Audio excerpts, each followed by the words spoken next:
पक्षनेते पदासाठी मविया मोठा डाव टाकणार. शरद पवारांनी सुचवला हा नवा फॉर्म्युला. महाराष्ट्रात विधानसभा निवडणुका पार पडल्या आणि पुन्हा एकदा महायुतीचे सरकार स्थापन झाले. देवेंद्र फडणवीस यांनी मुख्यमंत्री म्हणून तर अजित पवार आणि एकनाथ शिंदे यांनी उपमुख्यमंत्री म्हणून शपथ घेतली. मात्र राज्यात सरकार स्थापन झालं असलं तरी अद्याप विरोधी पक्षनेत्यांची खुर्ची रिकामीच आहे. महाविकास आघाडी राज्यात विरोधी पक्षनेते पदासाठी वेगळा प्रयोग करण्याची शक्यता आहे.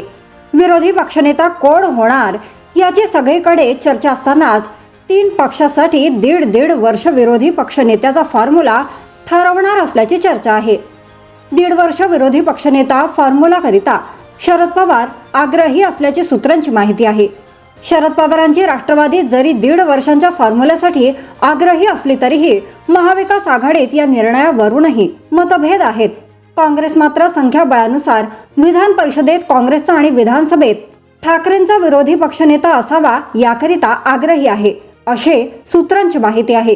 दिल्लीत येत्या अर्थसंकल्प अधिवेशनादरम्यान तिन्ही पक्षांचे वरिष्ठ नेते दिल्लीत भेटणार आहेत. दिल्लीतून विरोधी पक्षनेते पदाचा निर्णय येत्या अर्थसंकल्प अधिवेशनादरम्यान होणार आहे. विरोधी पक्षनेते पद मिळणार का? विधानसभा निवडणुकीत महाविकास आघाडीला 50 जागांचा आकडाही पार करता आला नाही. काँग्रेस 16, उद्धव ठाकरेंना 20 तर शरद पवारांच्या पक्षाला 10 जागांवर विजय मिळवता आलाय.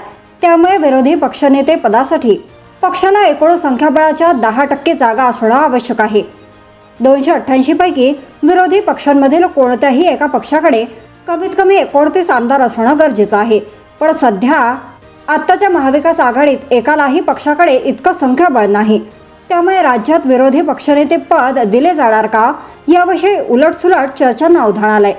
राज्यात सत्तांतर होऊन देवेंद्र फडणवीस यांच्या नेतृत्वाखालील महायुती सरकारचा शपथविधी नागपुरात पार पडला. मुंबईत झालेले विधिमंडळाचे विशेष अधिवेशन आणि नागपूर येथील हिवाळी अधिवेशनात दोन्ही सभागृहाच्या विरोधी पक्ष नेतेपदाचा निर्णय झाला नव्हता. आगामी अर्थसंकल्पीय अधिवेशनापूर्वी महाविकास आघाडीकडून याबाबत निर्णय घेतला जाणार आहे.